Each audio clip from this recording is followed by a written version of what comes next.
देख रहे हैं पीछे रहनुमाओं की मीडिया से गुफ्तगू और इलेक्शन कमीशन ने जो 13 दिन थे वो जाया हुए हैं, अब 14 मई को कह दिया है। सुप्रीम कोर्ट ने आज बड़ा फैसला दे दिया है कि पंजाब में इलेक्शंस कराए जाएं और ये कहा गया है कि 20 बिलियन रुपए जो है वफाकी हुकूमत इलेक्शन कमीशन को दे, और अगर ना दे तो फिर इलेक्शन कमीशन दोबारा से अदालत से रुजू करे।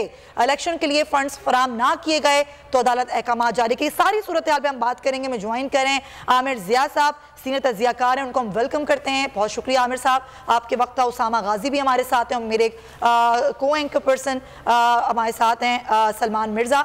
उसामा गाजी बहुत शुक्रिया आपका भी, आमिर साहब आपका भी बहुत शुक्रिया। आमिर साहब सबसे पहले तो आप मुझे बताइए, एक तो ये बड़ा फैसला आया है, तारीखी फैसला, सुप्रीम कोर्ट ने कह दिया है 13 रोज जाया हुए हैं लेकिन 14 मई को पंजाब में इलेक्शन कराए जाएंगे। हुक्म तो दे दिया गया है सर, लेकिन जो कल से बातें की जा रही हैं, बिलावल भुट्टो का बयान हमारे सामने है, वो इमरजेंसी की बातें कर रहे हैं, राना सना भी कुछ ऐसी ही गुफ्तगू आज करके गए हैं। सर क्या लग रहा है आपको? ये पहली बात है कि बड़ा तारीख साज दिन है और बहुत बड़ा फैसला है, और जितना दबाव सुप्रीम कोर्ट ऑफ पाकिस्तान और मोजेस चीफ जस्टिस साहब पे था, मेरे ख्याल में हालिया बरसों में मैंने कभी नहीं देखा कि किसी तरह कभी भी किसी हुकूमत वक्त ने इस तरह से अदलिया के साथ महाजराई की कोशिश की हो कि अदलिया तकसीम हो, जो खैर नून लीग का आपको पता है कि पुराना उनका ये शेवा है। इसी तरह से इन्होंने सियासत की हमेशा से, तो उन्होंने वो कोशिशें की लेकिन उन कोशिशों में नाकाम रहे। तो ये तमाम पाकिस्तानियों के लिए, तमाम जमहूरियत पसंद लोगों के लिए, वो लोग कि जिनको आइन की बालादस्ती चाहते हैं इस मुल्क में, उनके लिए बड़ा दिन है, उनके लिए खुशखबरी है। अब सवाल ये पैदा होता है कि क्या हुकूमत इसमें ऑब्स्ट्रक्शन कर सकती है? अगर करेगी, जाहिर हो सकता है कोशिश करें, इनकी जो आदात हैं और जिन लोगों का रवैया रहा है, लेकिन वो आइन के खिलाफ जा रहे होंगे। और मैं नहीं समझता कि कोई जज जो है वो जाकर मतलब है कि ऐसा कोई फैसला इनके हक में कभी करेगा कि जनाब वो कहे कि जी इलेक्शन ना हो इस मुल्क के अंदर, ना। क्योंकि ओपन एंड शट केस था, और इनकी जो परेशानी थी, घबराहट थी हुकूमत की, उसकी वजह में समझ में आनी चाहिए। वो ये थी कि उन्हें पता था कि गैर कानूनी काम हुआ है, उन्हें पता था कि गैर आईनी काम किया गया है। क्योंकि ये सब कुछ था तो वो उन्होंने एक प्रेशराइज करने की टैक्टिक इस्तेमाल की, और उसके सामने हमने देखा कि सुप्रीम कोर्ट सुरखरू हुई, पाकिस्तान के अवाम सुरखरू हुए। ये मुकाबला जो था ये नहीं था, ये पीडीएम के खिलाफ कोई केस नहीं था, ये तो सीधा सीधा था कि जी इंटरप्रिटेशन करनी है आपने कि अगर इलेक्शन कमीशन ऑफ पाकिस्तान के पास क्या इख्तियार है कि वो एकतरफा तौर पर एक आईनी जिम्मेदारी से क्या कि मैं पूरा नहीं करता, और उसके लिए वो तादील ये दे कि जनाब हुकूमती बाज़ इदारे तादील दें कि जी लॉ एंड ऑर्डर की सिचुएशन खराब है, कोई ये कहे कि जी पैसे नहीं है। ऐसी भी पाकिस्तान की सूरत हाल नहीं हुई है। 2008 में, 2013 में, 2018 से पहले इंतखाबात से कहीं ज्यादा बुरी हालत थी। आज पाकिस्तान बहुत सुकून में है, पंजाब हो, केपी हो, आज बहुत सूरत हाल बेहतर है। आज ये जब लैपटॉप स्कीम के लिए पैसे निकाल सकते हैं, अपने हेलीपैड के उसके लिए रेनोवेशन के लिए, उसको ठीक करने के लिए पैसे निकाल सकते हैं। फजूल सी आटा तकसीम करने की स्कीम जिसमें सड़ा हुआ गंदा आटा बांटा जा रहा है, लोग जान से जा रहे हैं, उसके लिए 73 अरब दे सकते हैं, क्योंकि इनकी तस्वीरें खींचनी है।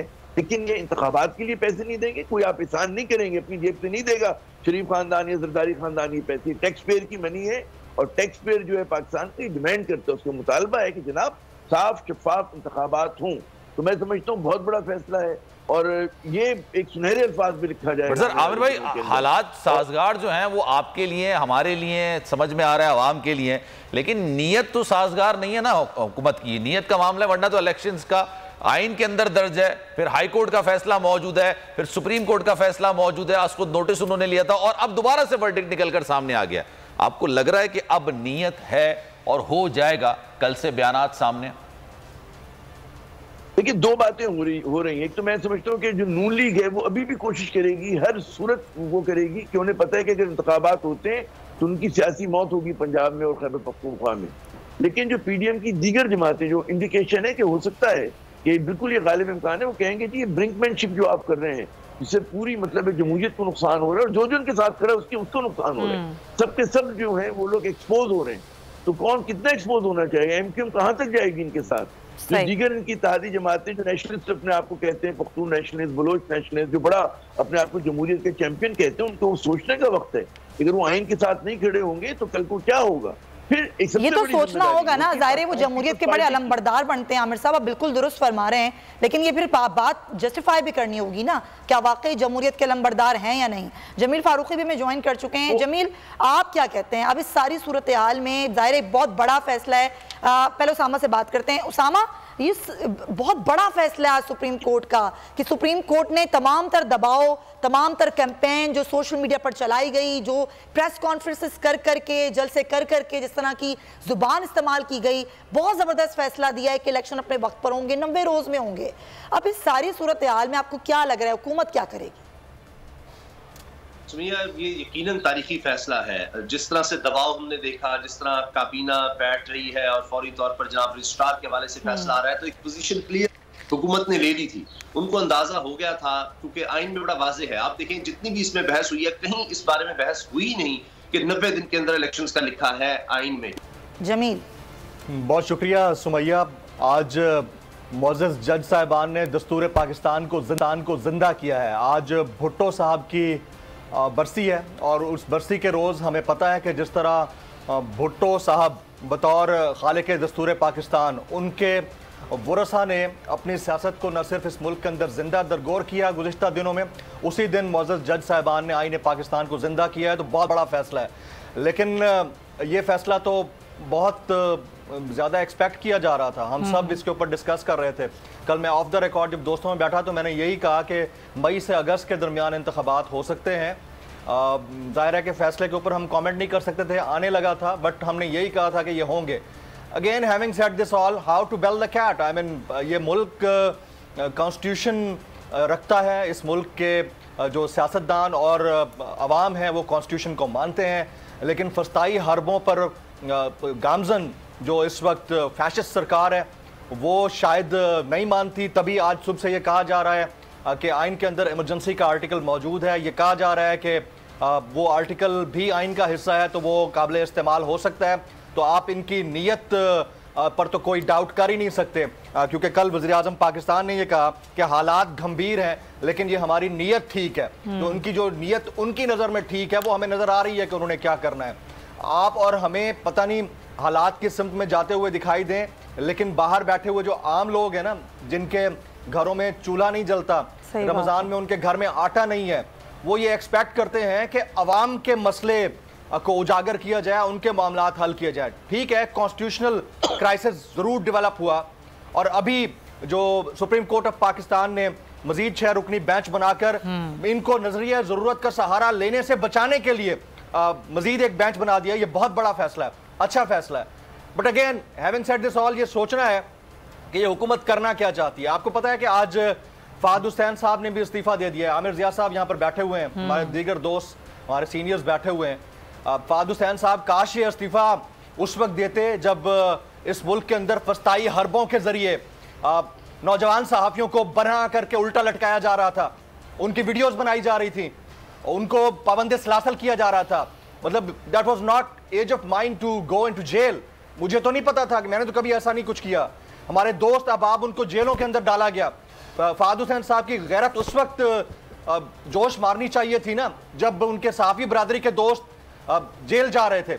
आज उन्होंने इस्तीफ़ा दिया, बड़ी अच्छी बात है, अच्छा जेस्चर हो सकता है। कॉन्स्टिट्यूशन जिस दिन जिंदा हो रहा है उस दिन उन्होंने इस्तीफ़ा दे दिया। काश ये 6 महीने पहले गैरत का मुजाहरा कर देते।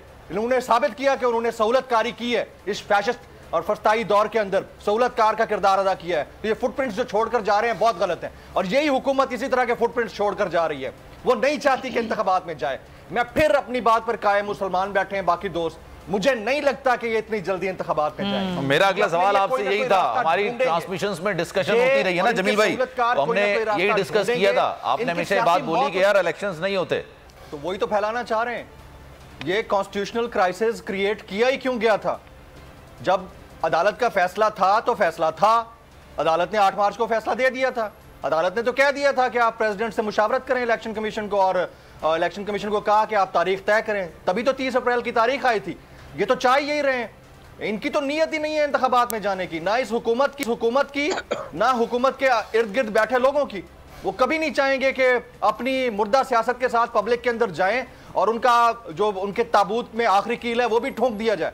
तो अभी ये फिर दोबारा से वही हरबे इस्तेमाल करेंगे। कहाँ है पीडीएम गवर्नमेंट के हरकारे? कल बिलावल भुट्टो साहब क्यों कह रहे थे कि अगर फैसला ठीक ना आया या अगर फुल कोर्ट बेंच ना बना तो मार्शल लॉ या इमरजेंसी लग सकती है? अब से 1 घंटा पहले क्यों राना सनाउल्लाह साहब ने और आजम नजीर तारड़ ने यह कहा कि आइन के अंदर इमरजेंसी की शिक मौजूद है? आप इनको आइन के पासदार समझते हैं।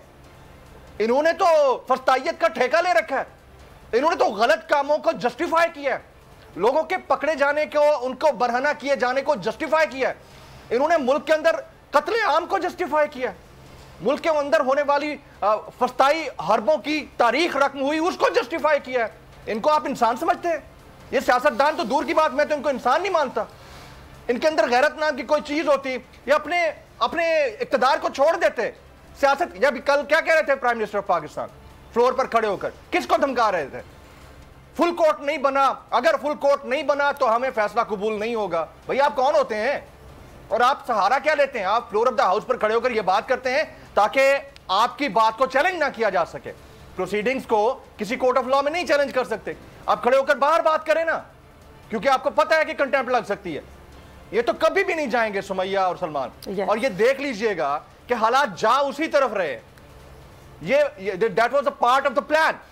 हालात उसी तरफ जा रहे हैं। और आज बड़ा अच्छा किया मौजूद चीफ जस्टिस ऑफ पाकिस्तान ने कि एक 6 रुकनी लार्जर बेंच बना दिया, क्योंकि जो जस्टिस काजी फायज ईसा साहब का फैसला था मार्क्स वाला, उसके अंदर जो उन्होंने रिमार्क्स दिए थे 184(3) के ऊपर, उसका ये सहारा लेकर अभी इस फैसले के ऊपर यकीनन प्रेस कॉन्फ्रेंस करने आते, बट ये फौरी हुआ है and that is highly commendable.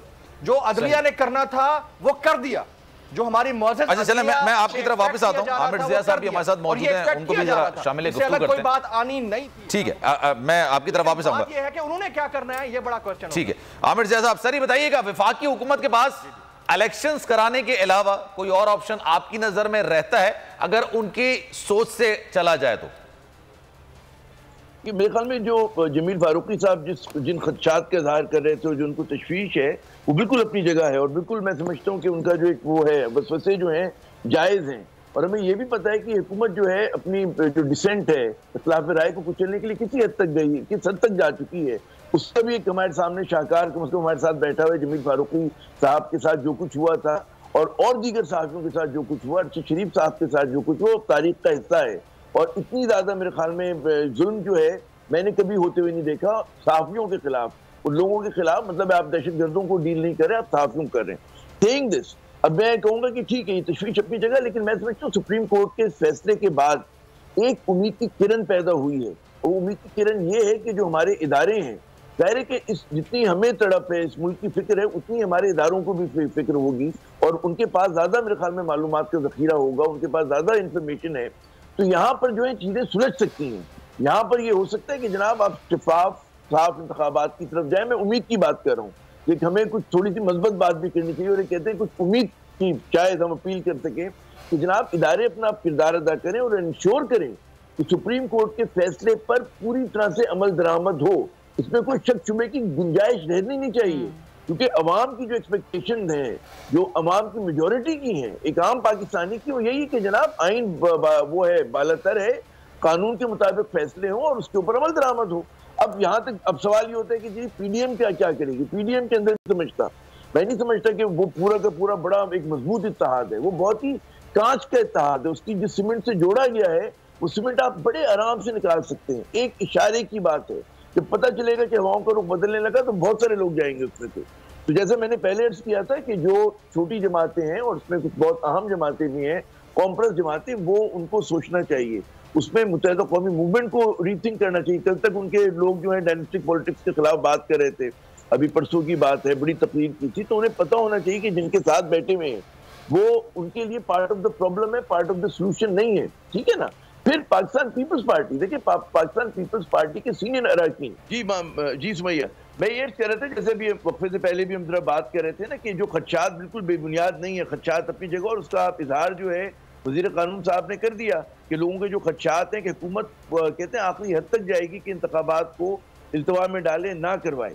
लेकिन जैसे मैं अर्ज कर रहा था कि दो चीज़ें जो हैं उम्मीद की किरण है। एक तो ये कि इस फैसले के बाद हमारे इदारों को रीथिंक करनी चाहिए अपनी पोजीशन, क्योंकि इस वक्त एक उम्मीद की किरण इस फैसले के बाद पैदा हो चुकी कि जनाब मुल्क जो है इंतशार से, अदम सियासी अदम इस्तेकाम और महाजराई की सियासत से निकल सकता है।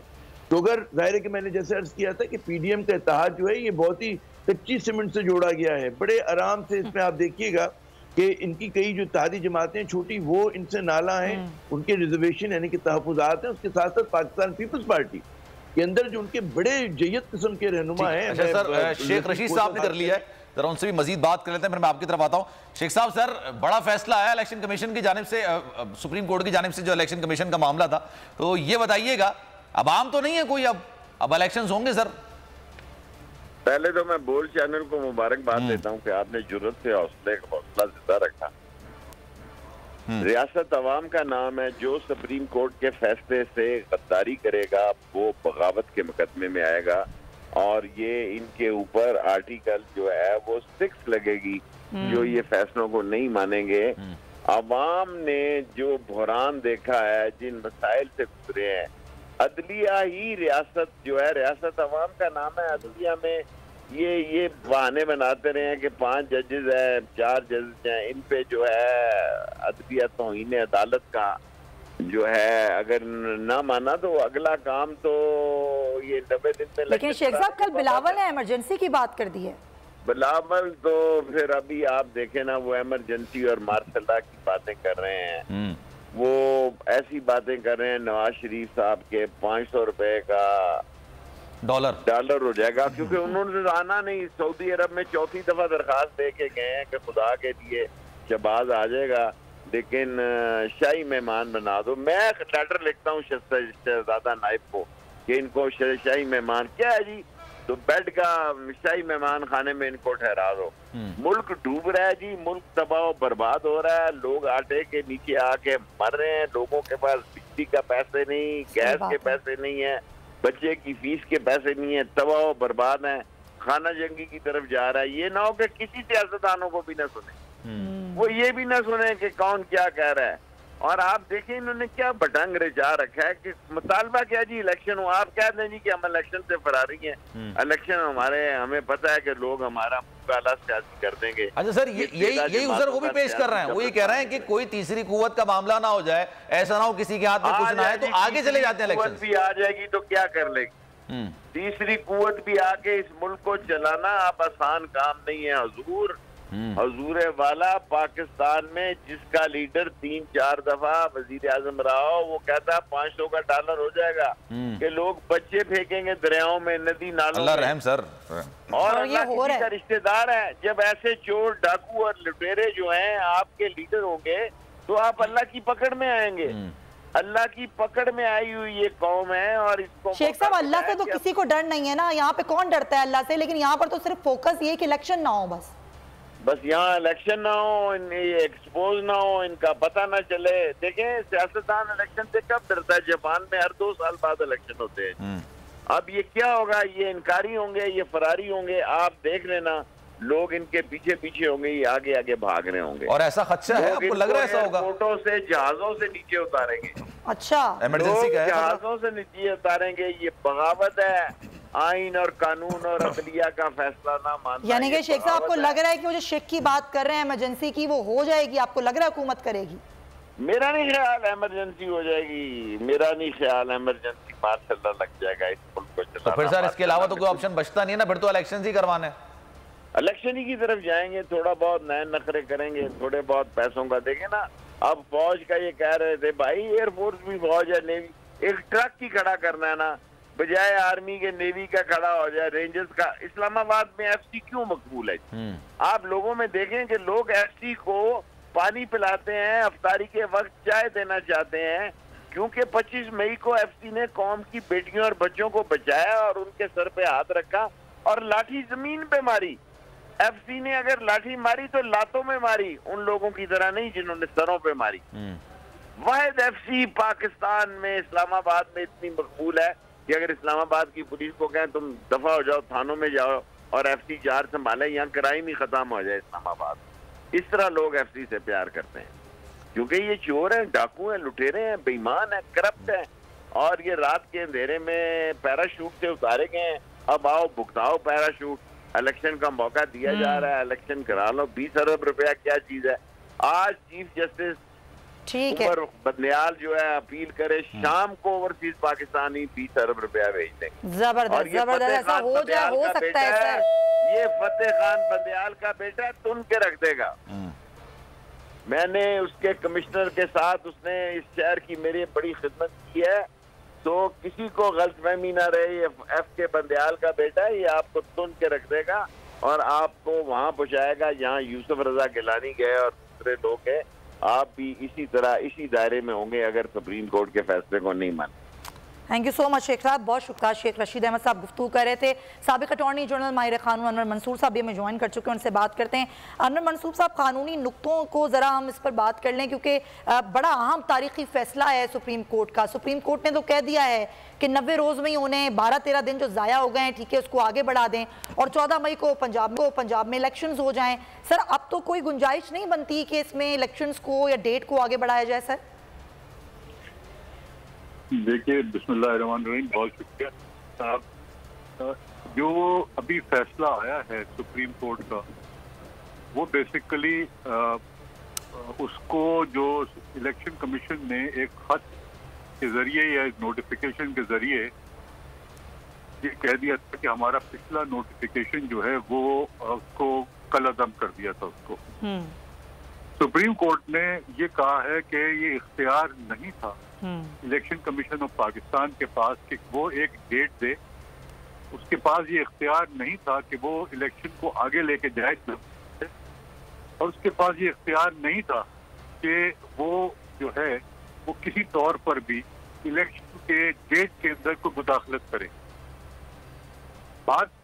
उसके साथ साथ सुप्रीम कोर्ट ने ये बेसिकली कहा है कि जितने इदारे हैं वो उसके मदद करेंगे और उसके पैसे भी देंगे, सिक्योरिटी भी देंगे और जो इलेक्शन कराने के जितने मामलात हैं उनके साथ करेंगे। फेडरल गवर्नमेंट जो है वो इसको इंश्योर करेगी। ये फैसला जो है ये ऐन कानून के, ये कानून और कॉन्स्टिट्यूशन के मुताबिक है और जो कॉन्स्टिट्यूशन के कैटेगोरिकली कहता है आर्टिकल 222 के अंदर के 90 दिन के अंदर इलेक्शन जो हैं वो कराए जाएंगे जब असेंबली तहलील होती है। और साथ में ये भी कहता है कि 14 दिन के रिजल्ट भी अनाउंस करेंगे और उसके बाद जो केयर टेकर गवर्नमेंट है वो उसके 21 दिन के अंदर अंदर खत्म हो जाएगी। जब ये सब बातें हो गई हैं तो जाहिर है कि जो सुप्रीम कोर्ट ने ये कहा है कि जब इतना कैटेगोरिकल डेट वाइज चीजें बता दी गई हैं तो अलावा इसके कि इलेक्शन कानून के और कॉन्स्टिट्यूशन के मुताबिक कराए जाएं, इतना लंबा 6 महीने की आगे जो डेट दी गई है वो इलीगल है, वो अनकॉन्स्टिट्यूशनल है और उनको कराने जो है इलेक्शन कराना मैंडेटरी है। ये है जो जजमेंट है और मेरे ख्याल में बड़ा मुनासिब और बड़ा अच्छा जजमेंट लिखा हुआ है। बिल्कुल सर, लेकिन खुद नोटिस का भी जो फैसला आया था उसमें भी तमाम चीजें थी, तमाम लोगों को बुला के पूछा गया था, तमाम मामला थे, लेकिन उसके बावजूद डेट भी फाइनल हो गई थी। डेट फाइनल होने के बाद इलेक्शन कमीशन ने खुद वो डेट आगे बढ़ा दी थी। उसके बाद फिर मामला सुप्रीम कोर्ट में गया। अब आपको लगता है इनके पास कोई ऐसा ऑप्शन मौजूद है या नहीं, हर हाल में अब अपने इलेक्शन कराने? देखिए, इलेक्शन तो हर हाल में कराने हैं इनको।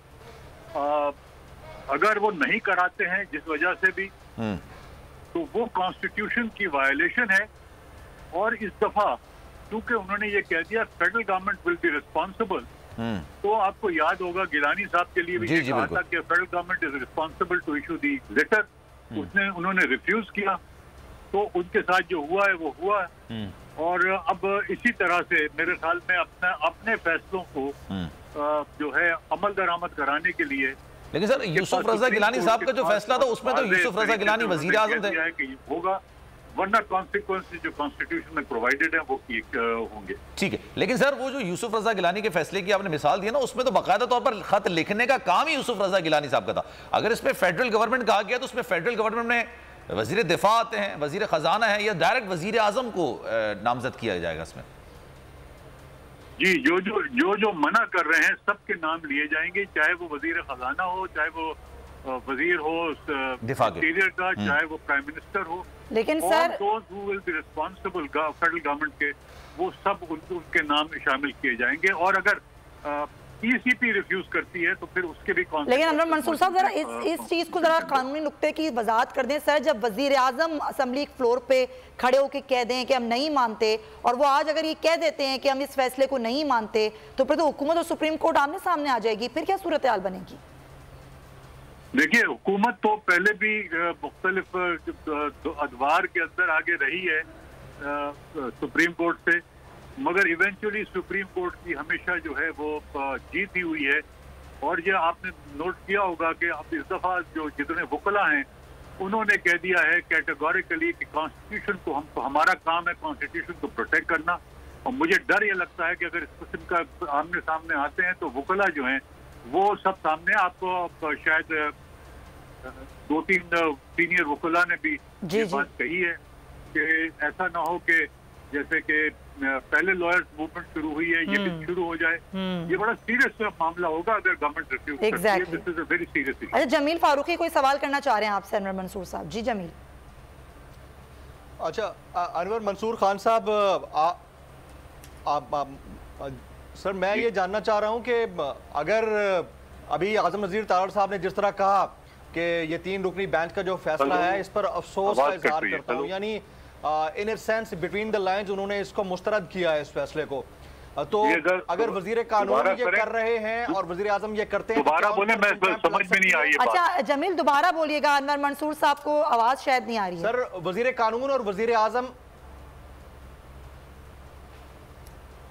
वजीर कानून, वजीर आजम और हुकूमती मशीनरी के ऊपर फैसला ना मानने की सूरत में, जो कि उन्होंने कह दिया कि हम नहीं मानते, उन पर कंटेम्प्ट लग सकती है। सुमैया आप पूछ लीजिएगा। हाँ जी, वो सवाल कर रहे हैं कि भाई अगर वजीर आजम, वजीर कानून, इलेक्शन कमीशन नहीं मानते हैं इस फैसले को, कंटेम्प्ट ऑफ कोर्ट लग सकती है उन पे। अनवर मंसूर साहब, देखिए, बात करने को तो बहुत सारे लोग बातें कर सकते हैं, ये डिपेंड करेगा कि एक्चुअली रिफ्यूजल अगर हो जाए जी जी इलेक्शन कराने से, वो उस वक्त ये बात कही जाएगी। इस स्टेज के ऊपर ये जो मीडिया टॉक होती है इस पे अगर बात कर रहा है, दैट इज नॉट सफिशिएंट कि कंटेम्प्ट लगे उसके ऊपर। जी, अच्छा ठीक है, ये जवाब है जमील। अनवर मंसूर साहब, आपने बड़ा एक क्लैरिटी के साथ कर दिया है कि ये हो गया। अच्छा, एक और चीज़ है सर, ये जस्टिस फाइज़ा का फैसला 184(3) का सोमोटो तमाम फैसले रोकने के हवाले से, तमाम केसेस रोकने के हवाले से, उसकी समाअत भी सर आज हो रही है। 6 रुकनी बेंच बना दिया गया है। उन्हीं के खत पर काबीना ने जो है वो रजिस्ट्रार सुप्रीम कोर्ट को भी ओहदे से हटा दिया था। सर, ये मामला और बेहतरी की तरफ और क्लियरिटी की तरफ जा रहा है आपके ख्याल में? देखिए, आज जो बेंच बनाई गई है, मुझे नहीं पता डिटेल्स क्या है, इसलिए कि मैंने देखा नहीं है उसको, मगर रिमूवल ऑफ द रजिस्ट्रार जो है वो बड़ा कैटेगोरी, जो सर्विस रूल्स हैं सुप्रीम कोर्ट के, एम्प्लॉय सर्विस रूल्स हैं, उसके अंदर सिर्फ एक बात कही गई है कि कोई भी पेनल्टी या कोई भी एक्शन होगा वो बगैर शो कॉज नोटिस के नहीं होगा। बहुत क्लियरली उसके अंदर लिखा हुआ है कि अगर कोई भी एक्शन लेना है और पेनल्टी लगानी है तो जो शो कॉज नोटिस इशू करता है वो अपनी रिपोर्ट जो है वो चीफ जस्टिस को देगा और चीफ जस्टिस पेनल्टी कर सकते हैं। कोई और जज के पास इख्तियार नहीं है कि वो उसको पीनलाइज करें। ये जो रूल्स में कैटेगोरिकली लिखा हुआ है, तो जाहिर है कि ये बातें सब इस बेंच के सामने आएंगी तो वो ही डिसाइड करेंगे। ठीक है अनवर मंसूर साहब, सारी सूरत हाल से आप आकर रहते, thank you so much for your time. Usama Ghazi भी हमारे साथ मौजूद हैं, उन बात करते हैं। उसामा गाजी, बताइएगा, अनवर मंसूर साहब की गुफ्तगू आपने मुलाहिजा की होगी, उन्होंने कहा जनाब गवर्नमेंट को इस वाले से कह दिया गया है कि आप इलेक्शंस को यकीनी बनाएं। अब जाहिर सी बात है, वो वजीर आजम साहब फ्लोर ऑफ द हाउस में आके बोल चुके हैं, राना सनाउल्लाह बाहर आके बोल चुके हैं, एमरजेंसी की बात की जा रही है। आपको लगता है अब बिल्कुल अभाम खत्म हो गया, अब जो ये रोड चल रही है ना इलेक्शंस पर जाके खत्म होगी, या बीच में मजीद और कोई टर्न आएगा इसमें? नहीं, बहुत से टर्न्स आएंगे सलमान, क्योंकि हुकूमत को और उसकी इत्तेहादी जमातों को इस चीज़ का अंदाज़ा है कि उनको ये लगता है कि उनके सर्वाइवल की अब ये जंग बन चुकी है। उनको सियासी मौत नजर आ रही है इलेक्शंस की सूरत में, आइन पर अमल दरामद की सूरत में उनका कुछ नहीं बचेगा। वो इस खदशे का बार बार इजहार कर चुके हैं, तरीके से पैगाम भिजवा चुके हैं, कुछ लोगों के थ्रू ये बात कर चुके हैं कि जी इमरान खान आएगा तो हमें इंतकाम का निशाना बनाएगा, इमरान खान आ गया तो हमें तो बड़ा मुश्किल हो जाएगा।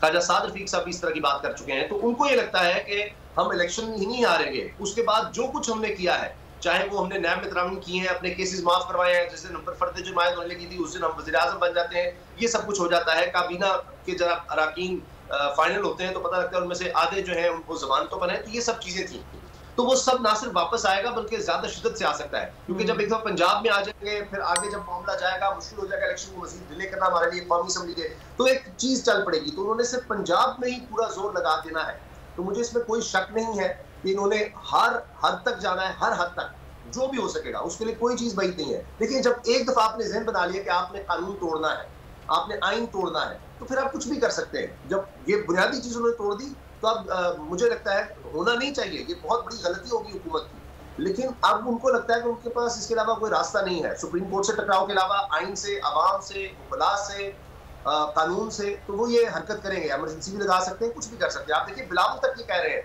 जो कहते थे कि जनाब ये देखें, जिनके लिए तो मार्शल लॉ का लफ्ज जो है उससे बड़ी गाली कोई नहीं हो सकता था, आज वो किस तरह कहते हैं बिलावल साहब कि जी मार्शल लॉ भी लग सकता है, इमरजेंसी भी लग सकता है। ये धमका रहे हैं जमहूरी होते हुए, खुद को जमहूरी कहते हैं कि जनाब आइन दिया, और आज ललकार रहे हैं कि जी अगर हमारी बात न मानेगी तो ये सब कुछ भी हो सकता है। तो आप सोचिए ना कि फिर वो किस हद तक चले गए हुए हैं। इसाक डॉक्टर साहब कह रहे हैं जी हमें IMF के बगैर रहना सीखना पड़ेगा, तो वहां पर बाहर बैठे हुए नवाज शरीफ साहब क्या कह रहे हैं, $500 तक चला जाएगा।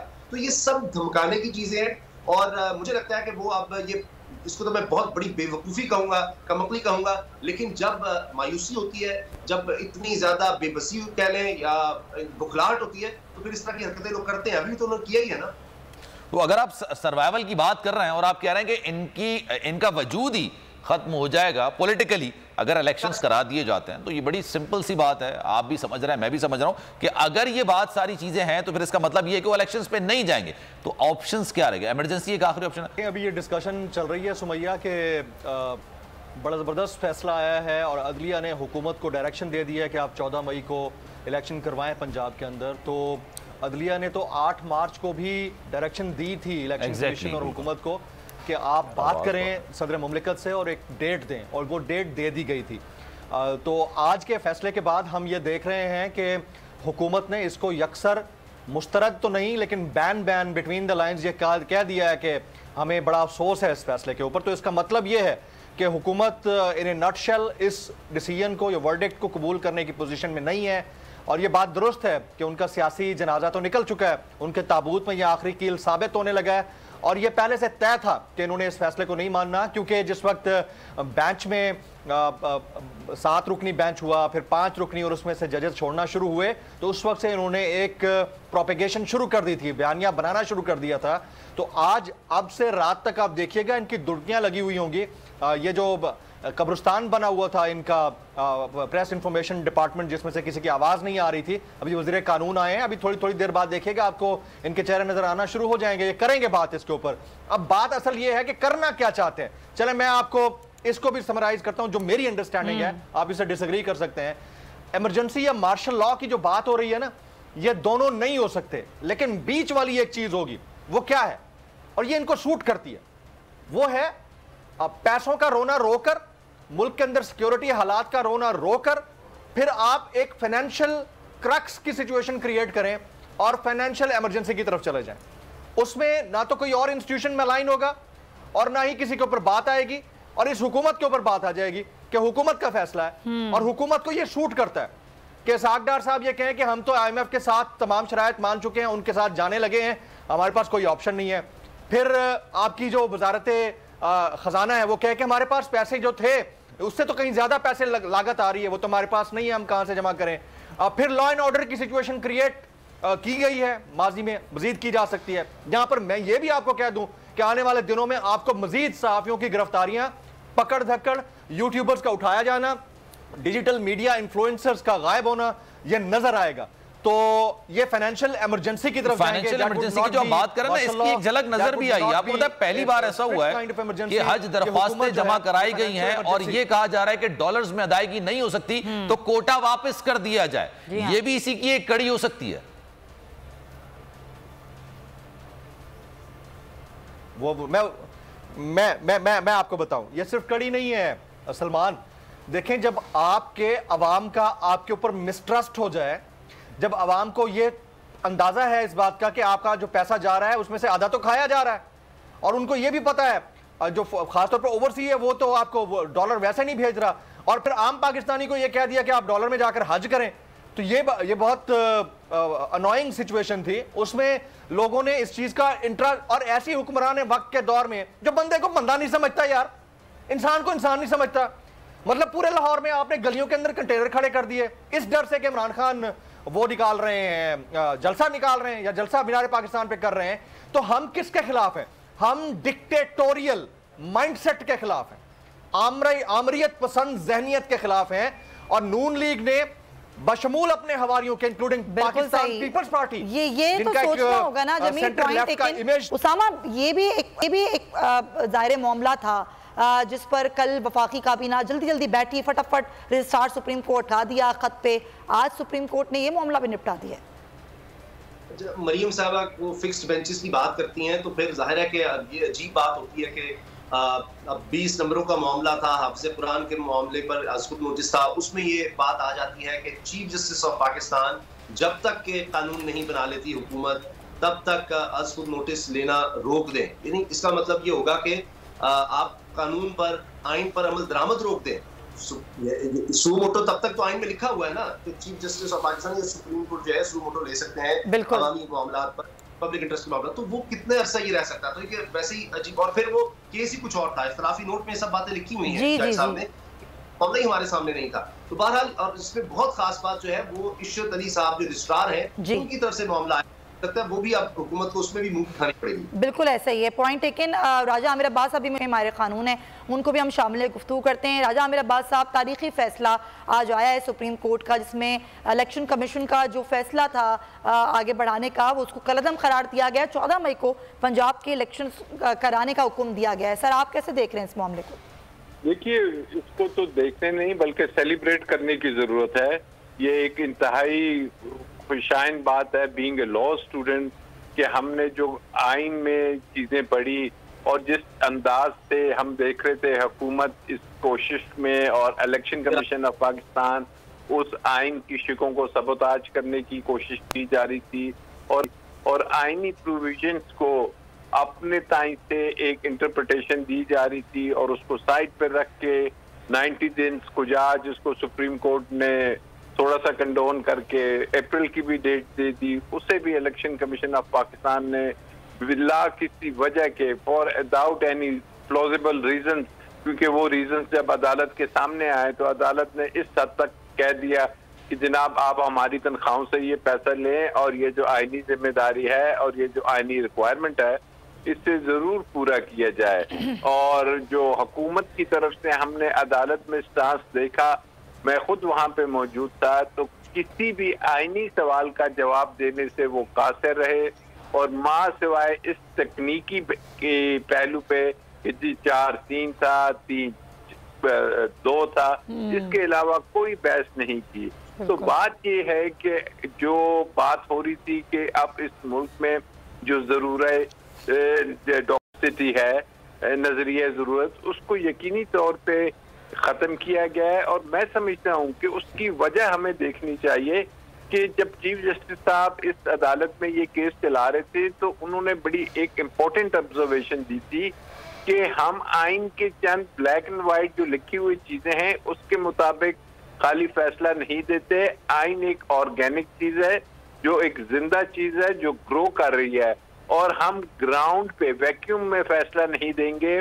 और ग्राउंड रियलिटीज को मद्देनजर, तो ग्राउंड रियलिटीज उन्हें नजर आई कि जो अवामी शऊर है और जो अवामी उनकी अवेयरनेस है आइन के बारे में, मौजूदा हालात के बारे में, और इस जो हमारा पार्लिमानी डेमोक्रेटिक सिस्टम है इसको अगर बचाना है तो फिर आपने पार्लिमान में खाली नहीं रखना, केयर टेकर्स के साथ मिलके आपने महीनों हुकूमतें नहीं करनी, क्योंकि आईने पाकिस्तान इसकी कतन इजाजत नहीं देता। सर, मैं आपकी तरफ वापस आता हूं सर राजा साहब, क्योंकि इमरान रियाज खान साहब ने मुझे ज्वाइन कर लिया है, सीनियर तज्ज़ियाकार, उनसे जरा मजीद बात करते हैं। इमरान भाई, सर ये फैसला आ चुका है अब और ये कहा गया कि 14 मई को इलेक्शंस आपने हर सूरत करवाने हैं। अच्छा, यही इसी तरह का फैसला आया था कि जनाब तारीख दें और तारीख देने के बाद डिसाइड करें, जो 90 रोज के अंदर हैं उसी में इंतखाबात होने हैं, लेकिन उसके बाद फिर 30 अप्रैल की तारीख का डिसाइड हुआ, लेकिन फिर ये आगे बढ़ गई 8 अक्टूबर की। उसके बाद ये मामला सुप्रीम कोर्ट में दोबारा गया और दोबारा जब ये डेट आई है तो 14 मई निकलकर सामने आ चुकी है। अब आपको यकीन है 14 मई को इंतखाबात हो जाएंगे? देखिए, मुझे पहले भी आईने पाकिस्तान पे यकीन था, मुझे आज भी आईने पाकिस्तान पे यकीन है और आइंदा भी आईने पाकिस्तान पे यकीन होगा। हुकूमत की नीयत इलेक्शन में जाने की हो या ना हो, इलेक्शन के अंदर तो जाना पड़ेगा, पब्लिक का सामना तो उन्हें करना पड़ेगा। कब तक आप इलेक्शन से भाग सकते हैं? मुमकिन नहीं है, मुमकिन नहीं है आप इलेक्शन से भागते चले जाएं और आपको इलेक्शन का सामना ना करना पड़े। ये एक आईनी रिक्वायरमेंट है और आपको इलेक्शन के अंदर आना पड़ेगा। सहूलतकारों से जितने मर्जी आप कर लें, मिन्नतें कर लें, जो कुछ मर्जी आप कर लें, अब वो अल्टीमेटली इलेक्शन में आना पड़ेगा। अब एक चीज का सिर्फ खतरा मौजूद है। देखें, पैसों की बात नहीं थी। पाकिस्तान 22 करोड़ 23 करोड़ आवाम का मुल्क है। यहाँ पे मसला नहीं है कि आप 20 अरब रुपए नहीं दे सकते, वो प्रॉब्लम नहीं था। वो तो हमने भी अब एक यहाँ पे ऑफर की थी कि हम जमा करके दे देते हैं। दूसरा इशू जो है वो सिक्योरिटी का, वो भी इशू नहीं है। जब बदतरीन हालात के अंदर चारों सूबों में इलेक्शन हो सकते हैं तो बेहतर हालात के अंदर एक सूबे में इलेक्शन क्यों नहीं हो सकते? प्रॉब्लम सिर्फ ये है कि जिसको रजीम चेंज के बाद निकाला वो वापस आ रहा है और वो आता हुआ दिखाई भी दे रहा है कि अब उसका रास्ता नहीं रोका जा सकता। अब लाहौर का सर्वे आया कल और वो सर्वे ये बता रहा है कि लाहौर डिवीजन में 52 में से 36 सीटें पाकिस्तान तहरीक इंसाफ बआसानी जीत रही है और 16 सीटें सिर्फ PMLN जीत रही है। हालात बहुत पतले हैं, हालात बहुत बुरे हैं PMLN के लिए। तो वो इलेक्शन से भागना चाह रहे हैं। खासतौर पे नवाज शरीफ और शहबाज शरीफ की ये ख्वाहिश है कि इलेक्शन का सामना ना करना पड़े, लेकिन अल्टीमेटली जाना तो आपको इलेक्शन में ही पड़ता है। अब सिर्फ इनके पास एक चांस है, अल्लाह ताला से दुआ करें कि अल्लाह ताला इनको हदायत दे। एक चांस है, ये कोई बड़ा नुकसान कर देंगे। इमरान साहब, हम क्या दुआएं करें? लोग तो दुआएं कर रहे हैं इस मुल्क के हालात ठीक हों, तो चाहते हैं क़यामत तक इलेक्शंस ना हो। अब इनकी जो ख्वाहिशात हैं और ये जो कह रहे हैं इमरजेंसी की बातें, इनके पास सिर्फ एक रास्ता है। और मुझे एक इंफॉर्मेशन कल रात को मिली है। अच्छा, लाहौर में एक टीवी चैनल का ऑफिस है और वो जो टीवी चैनल है उसके मालिक का ताल्लुक भी हुकूमत के साथ है। जी। उसके ऊपर भी एक मसनूई हमले का मंसूबा बनाया गया है कि वहां पे भी एक मसनूई हमला किया जाएगा। दीगर कुछ और लोगों के ऊपर भी अटैक किया जा सकता है और इसको एक सियासी जमात के खाते में डालने के बाद इलेक्शन मुलतवी करने की एक मरतबा फिर साजिश की जाएगी। किसी बड़े आदमी को हिट किया जा सकता है।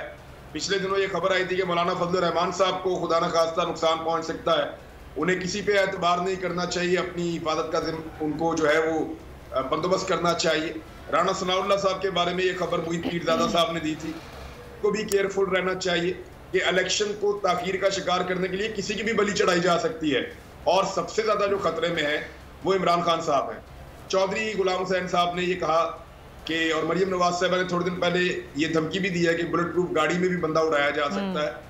तो ये चौधरी गुलाम हुसैन साहब ने बताया कि कुछ गन्स पहुंची हैं और एमुनेशन पहुंचा है जो बुलेट प्रूफ शीशे के आर पार जा सकता है। तो ये मैं, क्योंकि मैं राइफल्स का और गन्स का शौकीन हूँ और एक्सपर्ट हूँ, तो मुझे आइडिया है, कुछ हद तक एक्सपर्ट हूँ। मैं दावा तो नहीं करता, लेकिन मुझे पता है कि रशिया ने और अमेरिका ने ऐसे एमुनेशन बनाए थे, लेकिन वो ख़ास किस्म की गन्स के अंदर चलते हैं और उनकी बैरल काफ़ी लंबी होती है। आप नॉर्मल गन के अंदर उसको फायर नहीं कर सकते। अच्छा।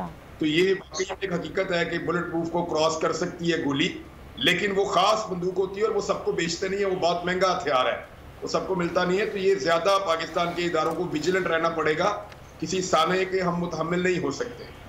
वो स्टील की गोलियां कहते थे ना पहले उनको, तो नहीं, वो डिफरेंट है, वो इसको क्रॉस नहीं कर सकती। उसके लिए एक स्पेशल डिजाइन की है गोली, जिसकी मुख्तलिफ परतें होती हैं और वो अपने आप को, गोली अपनी साख्त को तब्दील करती है हिट होने के बाद।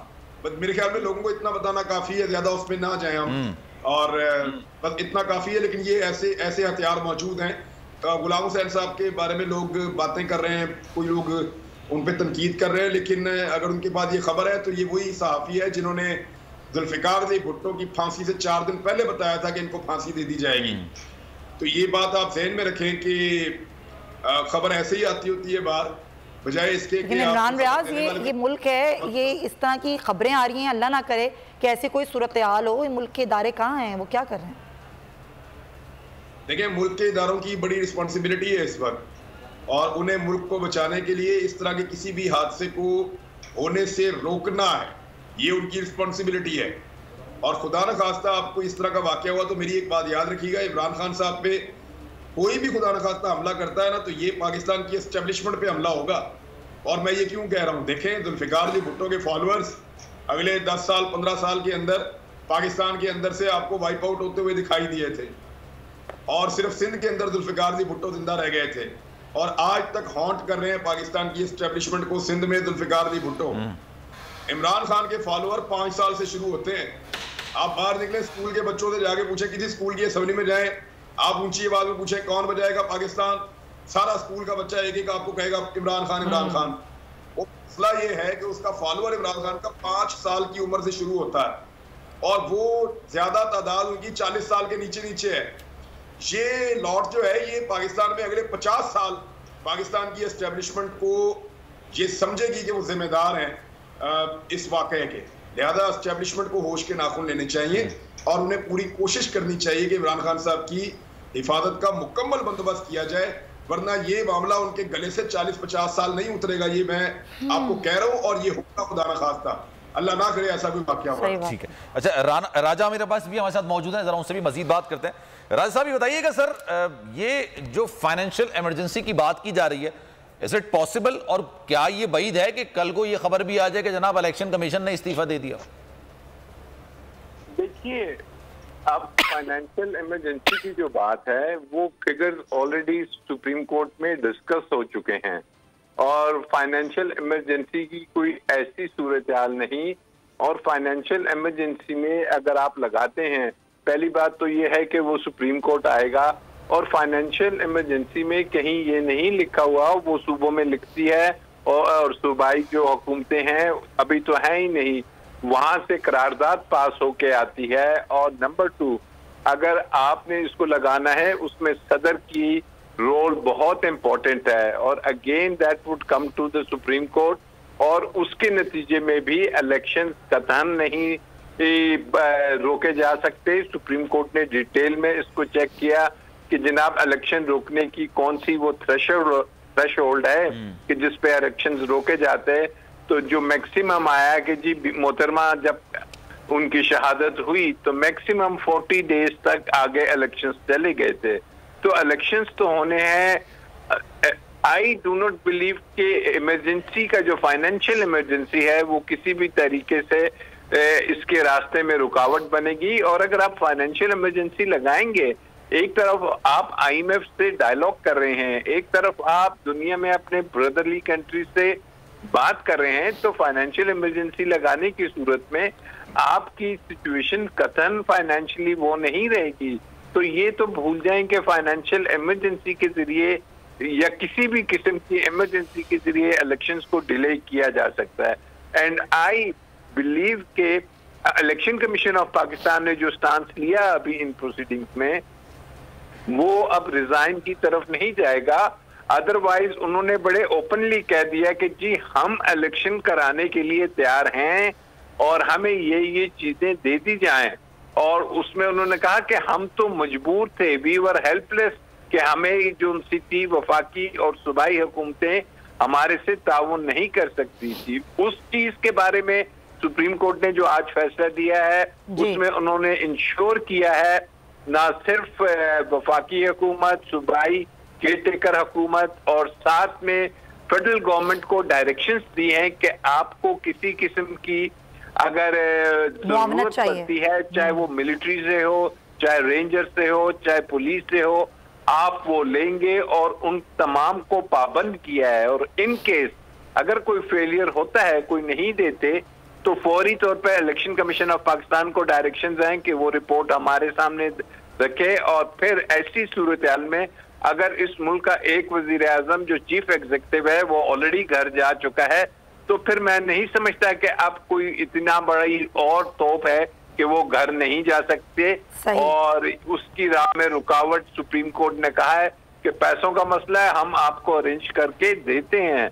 तो ये तो रुकावट टेक्निकली नहीं है, टेक्निकली बिल्कुल कोई रुकावट नहीं है। और सुप्रीम कोर्ट ने सर कह भी दिया, बिल्कुल आप सही कह रहे हैं कि अगर इलेक्शन कमीशन को फंड्स नहीं दिए जाते, हुकूमत नहीं मुआवनत करती, तो अदालती अहकाम इस पर भी जारी होंगे। बहुत शुक्रिया आज मेरे वक्त का। उसामा गाजी, वैसे तो जाहिर है कोई रुकावट नहीं बनती, टेक्निकली नहीं बनती। सुप्रीम कोर्ट ने पहले भी फैसला दिया था, लेकिन फिर भी इलेक्शन कमीशन ने बीच में ये काम किया, उसको भी कदम करार दे दिया है। अब बज़ाहिर कोई रुकावट नहीं है, अगर ज़बरदस्ती पैदा करने की कोशिश की जाए तो वो अलग बात है। सुमिया, जितना खूबसूरत ये फैसला है, जिस तरह से इसमें एक एक चीज वाज़ेह कर दी गई है, एक एक चीज बता दी गई है, हर रास्ता, इससे निकलने का तो कोई कानूनी रास्ता नहीं है, कानूनी तौर पर तो बिल्कुल वाज़ेह है। जिस तरह आइन बिल्कुल वाज़ेह है कि 90 दिन के अंदर इलेक्शन करवाने हैं, इसी तरह अब इसमें आप देखिए टाइम फ्रेम दिया है, अगर अमल दरामद नहीं होता तो क्या करना है इलेक्शन को भी बता दिया है, प्लान मंगवा लिया गया है कि आपने 10 तक 20 अरब रुपए का इंतजाम करके देना है, 11 तक रिपोर्ट पेश करनी है जनाब इलेक्शन कमीशन ने कि क्या सूरत हाल है, सिक्योरिटी के हवाले से निगरान हुकूमत ने भी बताना है, वफाकी हुकूमत ने बताना है, तो इससे निकलने तो कोई रास्ता नहीं है। लेकिन देखिए हुकूमत यही तो कर रही है, अब इसमें कोई इन्होंने इस पॉइंट में बहस की नहीं कि 90 दिन के अंदर इलेक्शन नहीं है। अब देखिए वहां पर जाकर क्या कहते हैं, सिक्योरिटी और फाइनेंसेस, वो दोनों जिस तरह अभी इमरान ने सारी चीजों का पोस्टमार्टम कर दिया, बता दिया, यही बात, यही कोई जवाब नहीं बनता।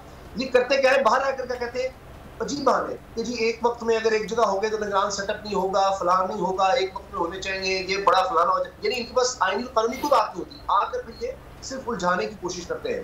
तो यही हरकत करेंगे। देखिए अब बात यह है कि अगर तो समझना हो इंसान ने, होता है कि ग्रेस होती है, जब आपको पता लग रहा है कि देखिए आइन और कानून ये वाज़े है, हमें इलेक्शन में जाना चाहिए, आप चाहे आपको हार नजर आ रही है, इस तरह तो कभी भी जो भी हारने वाला देखेगा कि मैं हार रहा हूँ तो कभी भी खेल में नहीं आएगा वो, तो कभी अभी तक जितने मामलात हुए उसामा, उसमें आपको ग्रेस नजर आई? अनफॉर्चुनेट नहीं, और इसमें देखिए बेइज्जती होती है। अब अगर ये कोई और कदम उठाते हैं, मुझे ये लगता है कि ये कुछ ना कुछ करेंगे, और उसकी वजह ये है कि इन्होंने यही हरकतें की हैं। अब तक देख रहे हैं, पहले ही मान जाते इलेक्शंस का तो ये सारा कुछ ना होता, और ज्यादा हमें अदम इस्तेकाम ना देखना पड़ता, हमें आईनी बहरान, सियासी बहरान, मुआशी बहरान, सिक्योरिटी बहरान, हर तरह के बहरानों में इन्होंने धकेल दिया। अब ये मुझे बताएं इससे किस तरह निकल सकते हैं, जो आपने वहां पर लिख के दे दिया कि पाकिस्तान तो खुदा न खास्ता एक फेल्ड स्टेट है जहां ना 20 अरब का इंतजाम हो सकता है, ना आप एक सूबे के लिए, 4 सूबे अल्हम्दुलिल्लाह पाकिस्तान में, आप एक सूबे के पूरा पाकिस्तान मिलकर, रियासत मिलकर एक सूबे में इलेक्शन नहीं करवा सकती, जहां पर अल्हम्दुलिल्लाह सारे सूबों की निस्बत ज्यादा सिक्योरिटी और खुद रिपोर्ट इलेक्शन के ज्यादातर सिक्योर है वहां पर पोलिंग स्टेशन या इलाके। तो जब आप ये कहेंगे तो पूरी दुनिया में आप क्या पैगाम देंगे जी, हम यहाँ पर क्रिकेट कर लें, हम यहाँ पर फॉरेन इन्वेस्टमेंट कर लें, तो ये और ज्यादा अगर ये इमरजेंसी की कुछ सोचते हैं। वैसे मुझे उम्मीद है, अब मैंने देखा भी वज़ीर कानून ने तो इस तरह की बात नहीं की, राना सनाउल्लाह साहब ने कर दी कि जी वो तो आइन में मौजूद है, ये कोई आसान काम नहीं है, फिर और ज्यादा इनको सुखी होगी, और ज्यादा शर्मिंदगी होगी। लेकिन 11 महीनों में इन्होंने अपने लिए यही किया है, गड़ा खुदा है ना, हुकूमत साबित हुए हैं ये पाकिस्तान की तारीख की, और ये खुद को शायद सुप्रीम कोर्ट से भी सर्टिफिकेट लेना चाहते हैं कि वहां से भी नाअहली का मिल जाए। ये मुझे है कि ये कहेंगे ये कोई सियासी तौर पर इतना भी नुकसान है। सही जी, बिल्कुल ठीक। जमील फारूकी से भी बात कर लेते हैं। जमील, यकीनन देखें सियासी नुकसान हो रहा है, वो उनको समझ में आ रहा है, हुकूमत को शदीद तो वो कर चुके हैं ना, अपना सियासी नुकसान वैसे ही कर चुके हैं। अवाम में ज़ाहिर गैर मकबूल हैं, अवाम इनको वोट नहीं देगी, समझ में आ रहा है। तो एक तरफ कुआं है, दूसरी तरफ खाई है, क्या रास्ता है इनके पास?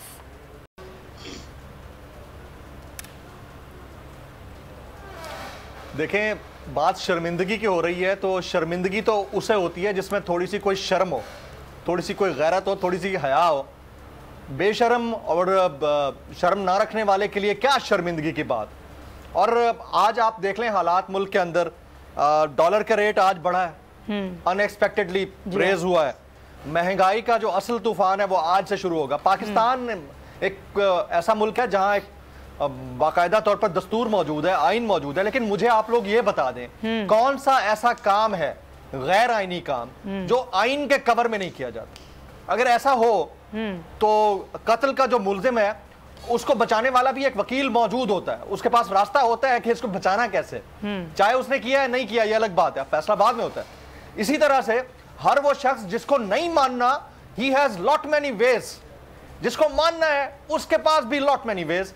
तो इसमें यहां पर जो आज हुकूमत है जिस दोराहे पर खड़ी है, आपको लगता है कि इतनी जल्दी अपने आप को एक कब्र में दफन होने के लिए पेश कर देगी कि आओ आओ मुझे दफना दो, मेरा तो सियासी जनाजा निकल चुका, अब दफन भी कर दो मुझे? तो मेरा नहीं ख्याल कि इतना आसान होगा। ऑप्शंस क्या है? सख्त ऑप्शन जो है वो मार्शल लॉ का है, जिसका कोई चांस नहीं है पाकिस्तान में। मैं 2007 से जो है ना मुसलसल बैठता हूँ, उठता बैठता हूँ दोस्तों के साथ, हमारे जितने भी सियासी दोस्त हैं, इसके अलावा दूसरे अहबाब हैं, मार्शल लॉ को चांस नहीं है। इमरजेंसी की जो बज़ाहिर नर्म और दर हकीकत सख्त तरीन कैफियत है वो फाइनेंशियल इमरजेंसी है, और वो कैसे क्रिएट होती है वो हम सबको पता है। आपको रोना ये धोना होता है कि जी हमने तो IMF के साथ डील कर ली है, हमारे पास तो पैसा बिल्कुल बचा नहीं है, मुल्क के अंदर एकदम से महंगाई एलिवेट हो। क्यों धमकी दे रहे थे नवाज शरीफ साहब? कि अगर फुल कोर्ट ना बना तो डॉलर 500 का हो जाएगा। आज ऐसे खड़े खड़े तकरीबन 4 रुपए डॉलर ने जंप मारा है। यही तो वो रीजंस हैं जिससे बदनीयती जाहिर होती है, और इस बदनीयती के मेराज पे पहुंचे हुई है पीडीएम। क्यों कल बिलावल भुट्टो जरदारी साहब कह रहे थे कि अगर फुल कोर्ट ना बना तो इमरजेंसी लग सकती है, या मार्शल लॉ की बात की। एक ऐसे शख्स के नवासे के मुंह से जिन्होंने इस मुल्क के लिए दस्तूर को तख्लीक किया था, उसके मुंह से यह बात जेब देती थी। क्यों? क्योंकि इनको अपना इक्तदार बचाना है। बच्ची खुची जो इनकी थोड़ी बहुत सियासत है ना, वो बचानी है। तो उसके लिए रास्ते ये हो सकते हैं। एक और रास्ता है वो रेफरेंस भेजने का है मोअज़्ज़ज़ जजेस के खिलाफ, खुदा ना ख्वास्ता ये कर सकते हैं, ये कुछ भी कर सकते हैं। अभी तो आजम नज़ीर तारड़ साहब आए हैं ना, फैसले से पहले ये दोनों साहिबान आए थे, वजीर दाखिला मौसूफ और वजीर कानून मौसूफ, और उस वक्त सवाल पूछा गया कि ऑप्शन क्या है, तो उन्होंने कहा कि आइन में इमरजेंसी का ऑप्शन मौजूद है और कॉन्स्टिट्यूशन कहता है जब जरूरत पड़ेगी तो हम वो कर भी सकते हैं। तो मुझे यहाँ पर एक सवाल बड़ा टेक्निकल है। अभी टेक्निकल बातें हो रही थी ना, हमारे यहाँ हर नॉन टेक्निकल काम भी टेक्निकल कवर के अंदर होता है। मुझे ये बताएं कि 18 अप्रैल के बाद मोहसिन नकवी साहब और उनकी इंतजामिया की कॉन्स्टिट्यूशनल पोजीशन क्या रहेगी? कोई ये बताना पसंद करेगा? भाई आप तो 14 मई को करा रहे हैं ना। 18 अप्रैल के बाद मोहसिन नकवी किस कॉन्स्टिट्यूशनल कवर के तहत निगरान वजीर आला पंजाब होंगे? किस कॉन्स्टिट्यूशन के तहत? इसको कौन डिफाइन करेगा? तो ये बहुत सुकम है इन चीजों के अंदर। इसकी डिटेल में जाए बगैर के कौन क्या कर सकता है, हालात इतने आसान नहीं है। आज का फैसला केस का इख्तिताम नहीं है, एक बड़े आईनी बहरान की इब्तिदा है मेरी नजर में। ठीक है, हमें बहुत पॉजिटिव रहना चाहिए, बहुत मस्बत सोचना चाहिए, लेकिन हालात, लेकिन सूरत-ए-हाल जो जमीनी हकायक है उस पर जरूर बात करनी चाहिए। सही बात है, ये होना भी चाहिए ना, पब्लिक का सामना करें, शफाफ इंतखाबात होना, 90 रोज में इंतखाबात होना, ये जरूरी है। ये सुप्रीम कोर्ट कह रहा है और ये वाकई आइन और कानून के अलग हम नहीं जा सकते हैं। ये बड़ा फैसला आ गया। बहुत शुक्रिया आपका इमरान रियाज खान, उसामा गाजी, जमील फारूकी, आप सबका बहुत शुक्रिया। और सलमान और मैं आपके साथ मौजूद थे। इस ट्रांसमिशन को यहाँ पर क्लोज करते हैं, लेकिन इस उम्मीद के साथ कि जो सुप्रीम कोर्ट ने तारीखी फैसला दिया है इस पर हुकूमत अमल दरामद करेगी और 90 रोज़ में जो आइन कह रहा है उसमें इलेक्शंस भी होंगे बगैर किसी रुकावट और इबाम के साथ। अल्लाह हाफ़िज़। अगर आपको ये वीडियो पसंद आई है तो हमारे चैनल को सब्सक्राइब करें और बेल आइकन पर क्लिक करें। तो नजर आ रहा है सामने लिखा हुआ है जुल्म मिटने के लिए 2 चीजों से मिटेगा भाई। एक, अदल की कुर्सी पे जो लोग बैठते हैं ना, वो अदल के हिसाब से फैसले करने लगे। दूसरा, कौम निकल खड़ेगी उस जुल्म के खिलाफ, तो जुल्म खत्म हो जाएगा। या इन दोनों में से कोई एक चीज हो जाए या दोनों हो जाए। अगर 420 का मुकदमा था, उस वक्त अदलिया में जो लोग बैठे हुए केस देख रहे थे वो पूछते ना, यार चीट हुआ कौन है? जब उनको दिखता कोई चीट नहीं हुआ, केस खत्म कर देते। तो जालिम जुल्म कर ही नहीं पाता। 9 जजेस ने नोट बिफोर किया मेरे केस को, यार 1.5 साल चला। शख्सी जमानत का केस, सेम केस इस्लामाबाद में कर दिया। एक ही इल्जाम पे 2 केस हो नहीं सकते भाई। मतलब 60 दिन का वक्त होता है। 102 दिन के बाद मैं जीत गया, केस बरी हो गया। 102 दिन के बाद अपील फाइल की, एक्सेप्ट कर ली। नहीं करते ना एक्सेप्ट, खत्म हो जाता ना जुल्म यार। भरी अदालत में मुझे बरी कर दिया, फिर पता नहीं क्या हुआ 2.5 घंटे बाद का नोट बिफोर। मैं नहीं सुनता ये केस, खड़े रहते अपने फैसले पे, मिट जाता जुल्म। अल्लाह ताला ने बिठाया इन कुर्सियों पे इनको यार, ये अल्लाह ताला की तरफ से फैसले करने हैं। तो या तो ये फैसले आएंगे, जुल्म मिट जाएगा, या कौम खड़ी हो जाएगी जुल्म के खिलाफ। सुप्रीम कोर्ट के मंसूर अली शाह साहब जस्टिस एक ऑर्डर पास किया उनकी बेंच ने, और उस ऑर्डर के अंदर उन्होंने बड़ा क्लियर बता दिया कि जी बरियत की जो दरखास्तें हैं वो कब कब लगेंगी। उसमें से एक वजह उन्होंने बताई कि जी जब कोई क्राइम ही ना हुआ हो तो बरी कर दें, ताकि अदालतों पे बोझ ना रहे, वो केसेस चलते ना रहे। सुप्रीम कोर्ट ये मिसालें कब बनाएगा? ऐसे लोगों के खिलाफ जो इस तरह की एफआईआर काट रहे हैं, वैसे ऑफिसर्स, और ऐसे लोग जो इस तरह के केसेस को जजेस चला रहे हैं। रहमत का महीना आ गया है, बख्शिश का सफीना आ गया। होगी मुलाकात उलमाए दीन से, जो देंगे इत्तेहादे बैनुल मसालिकीन का दर्स। जिक्र होगा अंबियाए कराम का। रमजान की स्पेशल ट्रांसमिशन रमजान में।